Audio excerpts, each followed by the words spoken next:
Okay, hi everybody. My name's Paul, and I have a book here. This one, that one there. Okay, Bilsland's Bakery. I'm just gonna. I like to use props, so I'm just gonna give that to someone. And if you could just pass it around, okay, and I'll explain it later, hopefully. So I was thinking, about today and getting ready for it, and I'm thinking, well, I'm going to have to, decide what this means, what I'm actually trying to say here, what the message is. And I've thought, is it about the transience of the individual against the transience of the urban environment? And and in the end, I just had to be honest with myself and say, actually, I'm not really trying to say anything, and it doesn't really mean anything in particular, okay? This book. I do photography, and I do it here in the dark room. It's straight black and white printing. It's kind of what I do in the wet dark room. And I do it, I think, for two reasons. And it's very similar to what Neil was saying earlier, actually. In fact, I'm just going to give the same talk as him, basically. So the first thing is I really like making things with my hands, making physical things with my hands. And that's why I love it in the dark room. And the second thing is I have this real sort of compulsion to look at things. And I do think that photography is a very special way of looking. And when you can combine those two things together, it's become a complete addiction for me. I've been doing it for about 4 years now, and I have to say my family, my daughter Annie's over there, I just have to thank her for her patience with me coming and spending all our money and spending all my weekends here. And she's been great and really, really, really supportive. So, yes, so I'm actually an ecologist. I'm a scientist. And I was a researcher called marine ecologist, working on seabirds, and now I work for a nature conservation NGO, okay? And that means that I come into contact with the slightly vexed issue of invasive non-native species, which is where human beings have moved animals and plants around the globe and released them into areas where they're not native. And that can cause problems because they can give diseases to native wildlife, or they can be predators that the native wildlife isn't used to, and all that. And it can cause all sorts of problems. And Glasgow is doing rather well for this. I've got it here in my next prop. For this, okay? It's a bit broken, it doesn't matter. This stuff, this is Buddleja, right?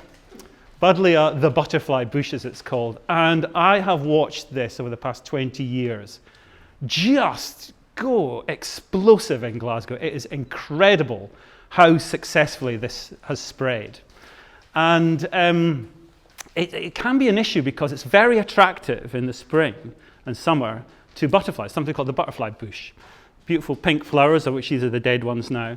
And it's got lots of nectar. I'm just going to lay that down there. And along with the butterflies and it. But the thing is that it turns out it can actually outcompete native wildflowers for the attentions of pollinators. So pollinators are so attracted to that, they don't bother with native wildflowers, and that can be a conservation issue.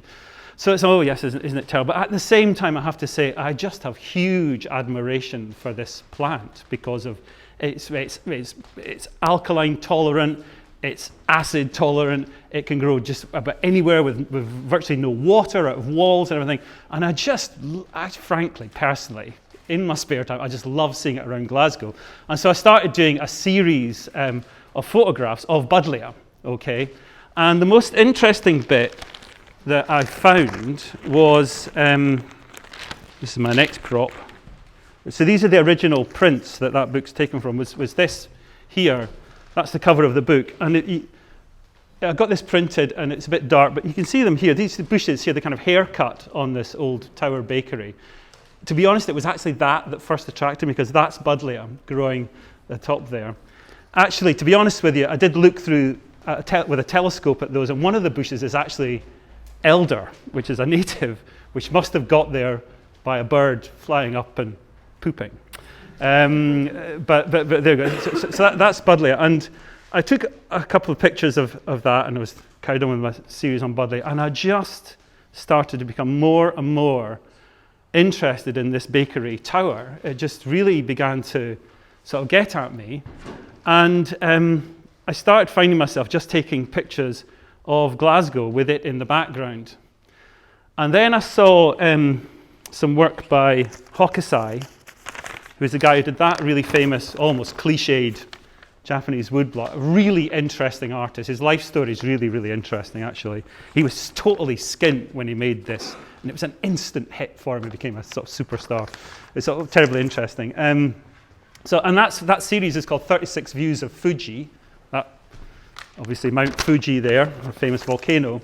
And I thought, oh yeah, I'll do 36 views of Bilsland's bakery in the same way. So he does scenes of Japanese life with Fuji in the background, and I just did scenes of Glasgow life with a bakery in the background, as simple as that. And then I think one day I was in here, and I think it was Sarah said, oh, and 36 is the same number of shots you get of a roll of film, isn't it? And I said, oh yes, of course, that was deliberate. It never occurred to me, actually. So as that, that's what happened, and I just had the most fun cycling round and just trying to find different angles and frames for this bakery tower, and it was great. It was a lovely sort of thing. It just sort of happened. I became quite possessed by this building, and what I kind of love about it is it has a sort of brave aspect to it, I think. I don't know if that makes sense, but the way it sort of had its head in the light really was really brilliant. And then so I was away doing this, and I'd been doing it for a few months kind of thing, when they knocked it down. They just turned out completely. I had no idea it was going to happen. But along came Dem Master. It's towards the end of the book. Dem Master turned up. Where are we? These guys, that was there one day. And I started speaking to the guys, and what a brilliant company they are. They're really friendly. I said, oh, come on in, we'll show you around, everything like that. Told me when they were going to be doing it. They were great. They really enjoy their work. And then one Tuesday, February 2015, they said this is the day they're going to actually start taking it down. And I went along, and I got pictures of them actually knocking it down. And there was kind of nobody else there. It was really strange. That bakery was built in 1881, all right? It was operational till 1985, so that's over a century of baking. It was established by the Bilsland brothers, who were kind of philanthropist, Victorian, teetotal guys. They went over to Chicago, brought state-of-the-art bakery equipment, ovens and stuff, over to Glasgow, and it employed, generations of Glaswegians. Billy Connolly worked there, I believe.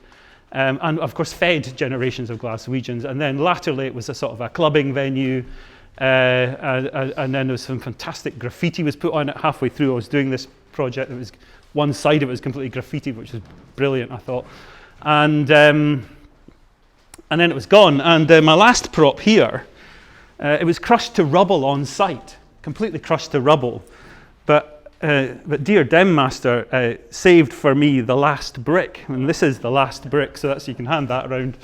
That's the last brick of Bilsland's bakery in Glasgow. So I think that's probably everything I have to say, actually. So thanks very much for listening. If anyone wants to see the original prints, they're here. I got it printed at Clydeside Press, which is up there, now called Glasgow Cross Press. What can I say? Cheap as chips, and I think they did a really nice job. And it's they've made it too dark and that, but it doesn't really bother me. I find that quite interesting, because by the time I'd printed all these by hand, I was getting a bit sick of the images anyway, so they sort of changed that a bit. And it was really cheap, and to begin with, they got the pages all in the wrong order. I just said, oh, they're on the wrong order. They said, no, it's fine, no problem, we'll just change them. And they did. So, and it's just across the road there, so it wasn't far to go. And it's for sale in the shop for a £5. It's not in 5 continents, I'm afraid, my one. But I did go to Amsterdam on holiday, and I put it in a wee bookshop, and there's the one copy for sale in Amsterdam somewhere. I'm sure it isn't sold yet. Right, thank you very much. I think that's it. Cheers.